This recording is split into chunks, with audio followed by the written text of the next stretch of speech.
মোমের জ্বলন ও পদার্থের তিন অবস্থা।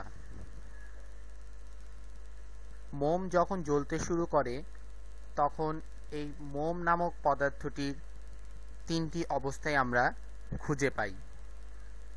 প্রথমত, মোম নিজে একটি সাধারণ অবস্থায় কঠিন পদার্থ হিসেবে কাজ করে। এই কঠিন পদার্থটিকে যখন তাপ দেওয়া হয়, দ্যাট মিন্স যখন মোমটাকে জ্বালানো হয়, তখন এই কঠিন পদার্থ গলতে শুরু করে, যাদেরকে আমরা গলিত মোম বলে চিনি। আমরা ছবিতে দেখতে পাচ্ছি এই অঞ্চলগুলি হচ্ছে সেই গলিত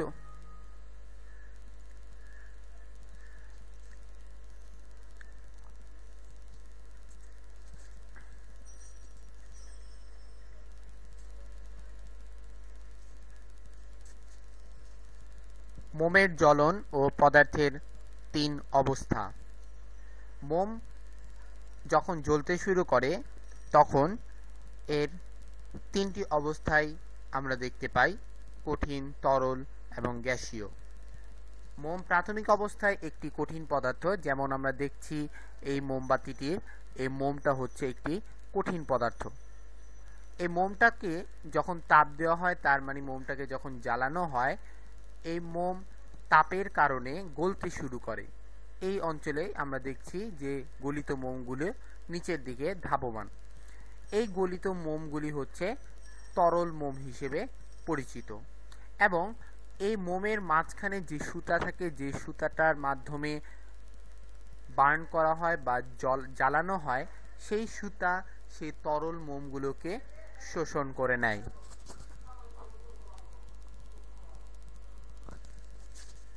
এবং এই সুতার অগ্রভাগে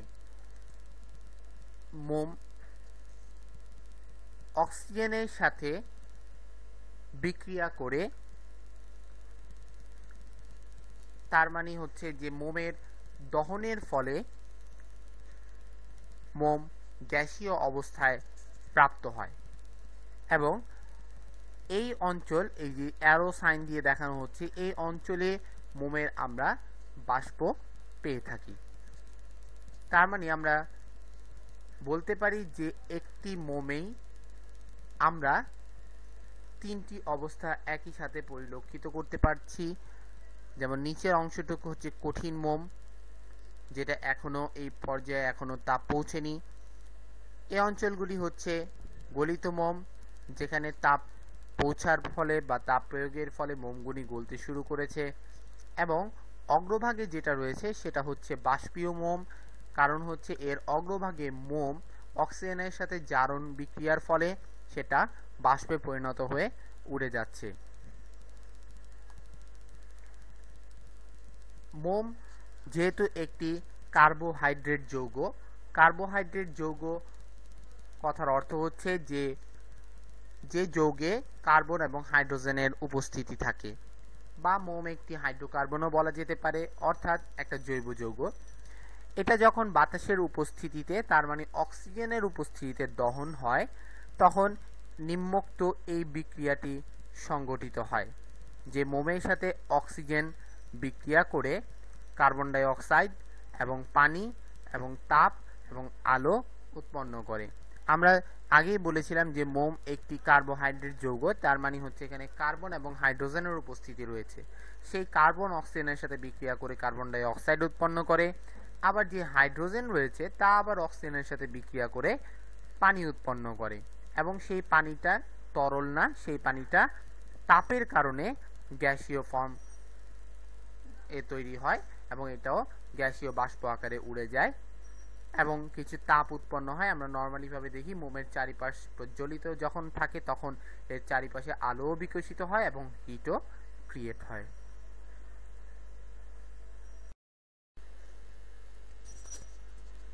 গলন ও স্ফুটন।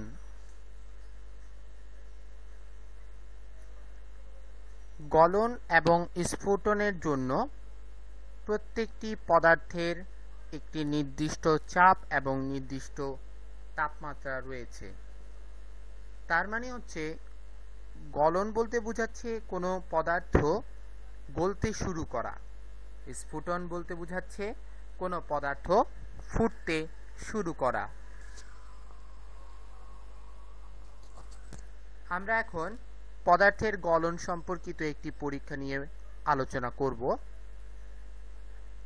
আমরা চিত্রে একটি বিকার দেখতে পাচ্ছি। এই বিকারে একটি নাড়ানি রয়েছে এবং এই বিকারের মধ্যে একটি তাপসহ কাঁচনল। তাপসহ কাঁচনল কথার অর্থ হচ্ছে যে সমস্ত কাঁচনল পর্যাপ্ত পরিমাণে তাপ সহনশীল, অর্থাৎ তাপে খুব সহজে ফেটে যায় না, তাপ সহ্য করতে পারে, এই ধরনের কাঁচনল নিতে হয় এবং এই কাঁচনলের মধ্যে মোমের গুঁড়োগুনি প্রবেশ করাতে হয় এবং মোমের গুঁড়োগুনি এমনভাবে প্রবেশ করাতে হয় যাতে কাঁচনলের ভিতর পর্যন্ত প্রবেশ করতে পারে। এটার জন্য কাঠি দিয়ে কাঁচনলের মধ্যে ঠেলে ঠেলে মোমগুলি প্রবেশ করানো হয়।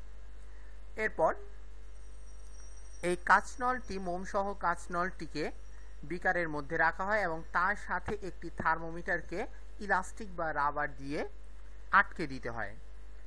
এরপর এই বিকারটির মধ্যে কিছু পানি ঢালা হয়। এখন এই বিকারটিকে যদি আমরা অল্প শিখায় আস্তে আস্তে তাপ দিতে থাকি এবং পানিকে আস্তে আস্তে নাড়তে থাকি, যে তাপমাত্রায় এই মোমটা গলতে শুরু করবে সেই তাপমাত্রা থার্মোমিটারটি রিপ্রেজেন্ট করবে বা থার্মোমিটারটি নির্দেশ করবে। সেই তাপমাত্রা আমাদেরকে টুকে নিতে হবে বা নোট করে নিতে হবে।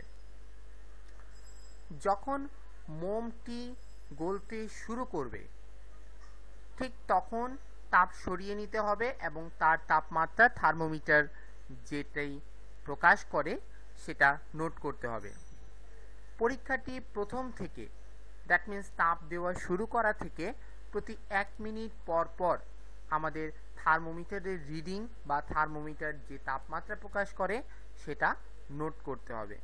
তারপর গ্রাফ পেপারে বা লেখচিত্রে এক্স এক্সিস বরাবর বা এক্স অক্ষ বরাবর আমাদের সময় রিপ্রেজেন্ট করবে বা সময় ধরতে হবে এবং ওয়াই এক্সিস বরাবর তাপমাত্রা ধরতে হবে।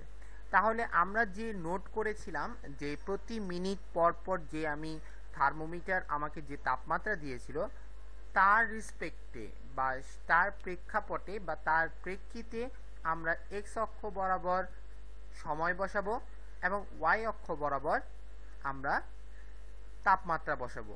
এই এক্স এবং ওয়াই অক্ষের জন্য আমরা যে বিন্দু পাবো সেই বিন্দুটা আমরা গ্রাফ কাগজে বসানোর পরে তার থেকে আমরা যে বক্ররেখাটি পাবো সেই বক্ররেখা থেকে আমরা এই পদার্থের বা মোমের গলনাঙ্ক ইনশাআল্লাহ নির্ণয় করতে পারবো। মূলত এটি হচ্ছে পদার্থের গলন সম্পর্কিত পরীক্ষার আলোচনা।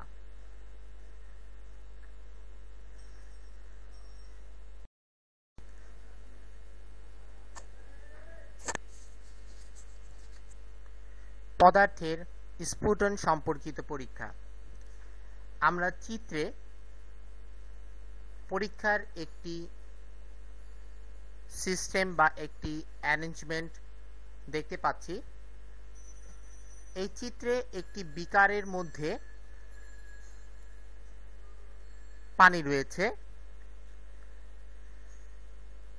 এবং এই বিকারটিকে নিচে থেকে তাপ দেওয়া হচ্ছে এবং বিকারের মধ্যে বা একটি টেস্ট টিউব এর মধ্যে থার্মোমিটার প্রবেশ করানো হয়েছে।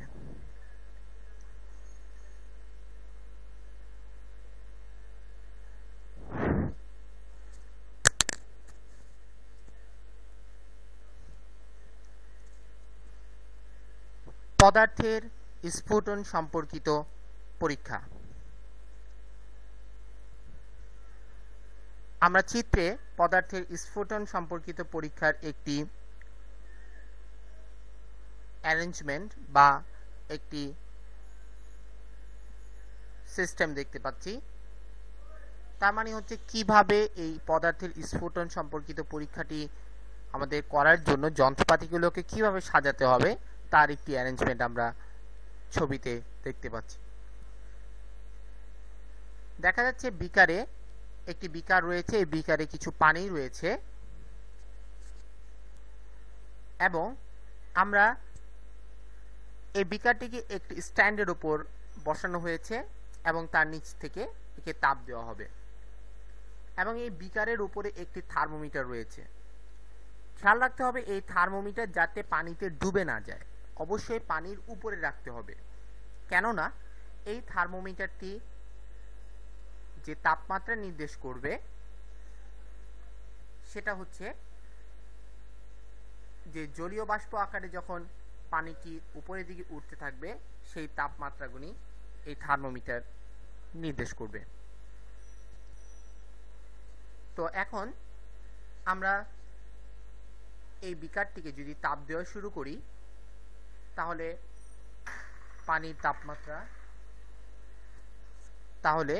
পানির তাপমাত্রা আস্তে আস্তে বাড়তে থাকবে।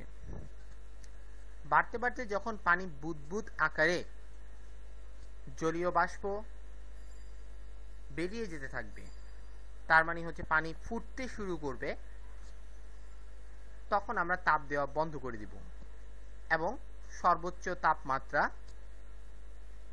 আমরা নোট করব যেটা থার্মোমিটার প্রকাশ করবে। কিন্তু তার আগে আমাদের আরেকটি জিনিস লক্ষ্য রাখতে হবে যে আমরা যখন থেকে পরীক্ষাটি শুরু করলাম, তার মানে হচ্ছে তাপ দেওয়া শুরু করলাম, তার প্রত্যেক মিনিট পর পর 1 মিনিট 1 মিনিট এভাবে করতে করতে প্রত্যেক মিনিটে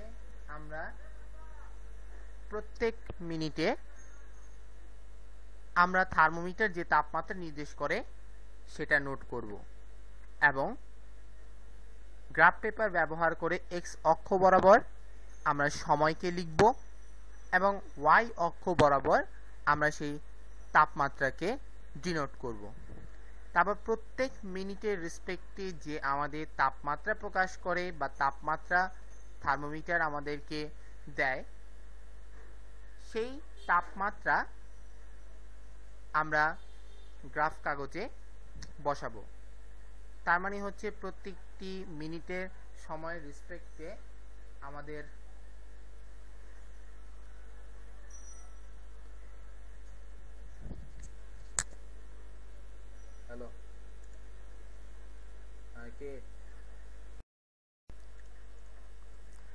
পদার্থের স্ফুটন,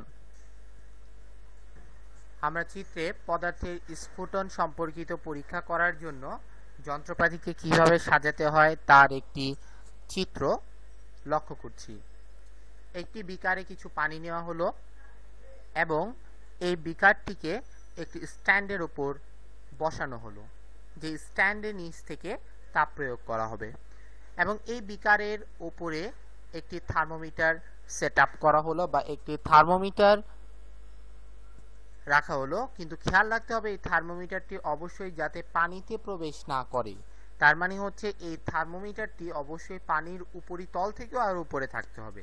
তার কারণ হচ্ছে এই থার্মোমিটার দ্বারা পানি থেকে যে গ্যাস বা যে বাষ্পটা বেরিয়ে যাবে তার তাপমাত্রা এই থার্মোমিটারটি আমাদেরকে নির্দেশ করবে। এখন প্রথমে আমরা এই বিকারটির নিচ দিয়ে আমরা তাপ প্রয়োগ শুরু করি এবং তাপ প্রয়োগে শুরু করার সময় থেকেই প্রতি মিনিট অন্তর অন্তর, তার মানে হচ্ছে 1 মিনিট পর তাপমাত্রা নিতে হবে, তার আবার 1 মিনিট পর তাপমাত্রা নিতে হবে। কোন তাপমাত্রা? যে তাপমাত্রা আমাদের থার্মোমিটার নির্দেশ করে। এভাবে আমরা প্রত্যেক মিনিট অন্তর অন্তর আমরা সেই তাপমাত্রাগুলিকে নোট করব। যতক্ষণ পর্যন্ত এই বিকারের পানি বুদবুদ আকারে না এসে জলীয় বাষ্প বেরিয়ে না যায় ততক্ষণ পর্যন্ত আমরা তাপ দিতে থাকব। যখনই বুদবুদ হয়ে জলীয় বাষ্প ফর্ম করবে বা জলীয় বাষ্প বেরিয়ে যেতে থাকবে তখন আমরা তাপ দেওয়া বন্ধ করে দিব এবং লাস্ট টেম্পারেচার বা সর্বোচ্চ তাপমাত্রা থার্মোমিটার যেটা আমাদেরকে নির্দেশ করে সেটা আমরা টুকে নিব। এখন গ্রাফ পেপারে আমরা এক্স অক্ষ বরাবর সময় এবং ওয়াই অক্ষ বরাবর তাপমাত্রা নিয়ে আমরা যে ডাটা নোট করেছিলাম যে প্রথম মিনিটের জন্য একটি তাপমাত্রা, দ্বিতীয় মিনিটের জন্য আরেকটি তাপমাত্রা, এইভাবে যে ডাটা নিয়েছিলাম তার রিসপেক্টে আমরা গ্রাফ কাগজে বিন্দুগুলি বসাবো এবং বিন্দুগুলি বসানোর পর আমরা যে বক্ররেখা পাবো সেই বক্ররেখা থেকে আমরা গ্রাফ কাগজের মাধ্যমে স্ফুটনাঙ্ক নির্ণয় করতে পারবো ইনশাআল্লাহ।